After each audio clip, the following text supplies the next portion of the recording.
মৌসুমী বায়ুর প্রভাবে দেশের বিভিন্ন অঞ্চলে বৃষ্টিপাত অব্যাহত রয়েছে। এর সাথে পাহাড়ি ঢলে দেশের বিভিন্ন নদ-নদীর পানি বাড়ছে।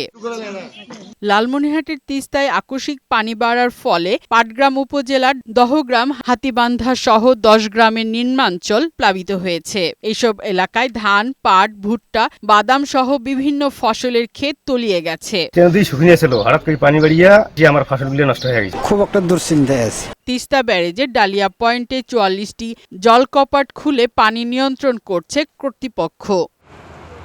মুন্সিগঞ্জের লৌহজংয়ে ভাঙন আতঙ্কে রয়েছেন পদ্মাপাড়ের বাসিন্দারা। বিভিন্ন স্থানে জিওব্যাগ ফেলছে পানি উন্নয়ন বোর্ড।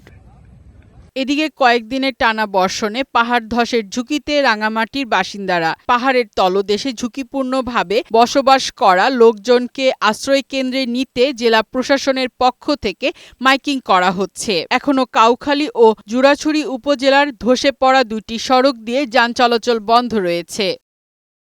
জেলার বাঘাছড়ি উপজেলায় টানা বর্ষণ ও পাহাড়ি ঢলের কারণে কালাচং নদীর পানি আকস্মিকভাবে বেড়েছে। পানিবন্দী হয়ে পড়েছে প্রায় ১০,০০০ মানুষ। বিরামহীন বৃষ্টিতে প্লাবিত হয়েছে নিম্নাঞ্চল, তলিয়ে গেছে বসতবাড়ি সহ ফসলি জমি। বান্দরবানে গুড়ি গুড়ি বৃষ্টি হচ্ছে। পাহাড় ধসের আশঙ্কায় মাইকিং করছে স্থানীয় প্রশাসন। ফারহানা শিমু, বৈশাখী সংবাদ।